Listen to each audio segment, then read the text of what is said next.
दूसरी मुद्दा है जो अभी 2-3 दिन पहले संजय सिंह जी ने उठाया था कि नई दिल्ली विधानसभा के अंदर भारतीय जनता पार्टी के कई सारे, परवेश Verma ji, Kamal Sandesh ji, CP Joshi ji, Kamlesh Paswan ji, Pankaj Chaudhary ji, Jayprakash ji, Revati Tripura ji, BJP MLA MP from Purulia Singh Mahato, Jyotirmay Singh Mahato ji, sir कई इनके बीजेपी की एमपीज के घर से 30-30, 40-40, 20-20 वोट, नए वोट बनने के लिए एप्लीकेशंस गई हुई हैं। ये बड़ा मिस्टीरियस है। मुझे एक पत्रकार ने बताया कि उन्होंने लोकल डीएम से पूछा, local DM district electoral officer होता है, उस लोकल डीएम से पूछा कि आप इसका क्या कर रहे हैं। तो मेरे को उस पत्रकार ने बताया कि लोकल डीएम का जवाब था कि भाई साहब, एमपीज के घर में माली भी होते हैं, नौकर भी होते हैं, फलाना भी, तो इसका मतलब डीएम मन बना चुका है कि इस खेल में डीएम भी शामिल है।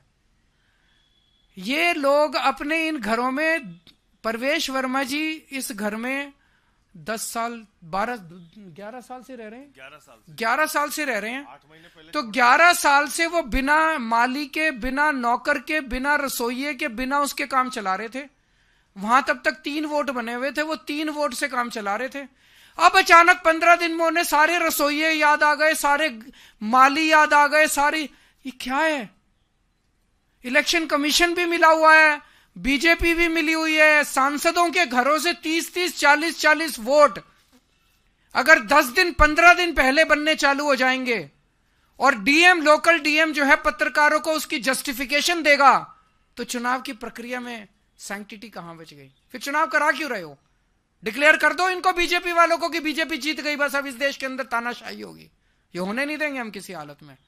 तुम हरियाणा, महाराष्ट्र जैसे मर्जी जीते होगे, दिल्ली की जनता ये एक्सेप्ट नहीं करेगी। ये फर्जीवाड़ा जो चल रहा है बीजेपी का, ये बीजेपी का जो धांधली चल रही है, इसका वोट कटवा दिया, उसका वोट जुड़वा दिया, ये दिल्ली के लोग नहीं होने देंगे, किसी हालत में नहीं होने देंगे। इन दोनों मुद्दों के ऊपर आज हम 3 बजे इलेक्शन कमीशन जाएंगे सब लोग। हमें समय नहीं मिल पाया क्योंकि कल रात को ही हमने रिक्वेस्ट भेजी है।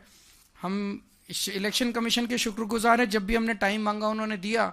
तो आज हम 3 बजे जाके वहां वेटिंग एरिया में बैठ जाएंगे। जैसे ही उनको समय होगा वो हमें बुला लेंगे अंदर। और चूंकि मामला बहुत अर्जेंट है, अगर तुरंत अवध ओझा का ट्रांसफर नहीं हुआ तो वो नॉमिनेशन पेपर नहीं भर पाएगा, और अगर तुरंत इसके कार्रवाई नहीं हुई और डीएम, लोकल डीएम मिला हुआ है इनके साथ, डीएम ने अगर ये सारे ऐड कर दिए वोट, तो फिर उनको रिजेक्ट कराना मुश्किल हो जाएगा, क्योंकि अब लास्ट डेट खत्म हो चुकी है।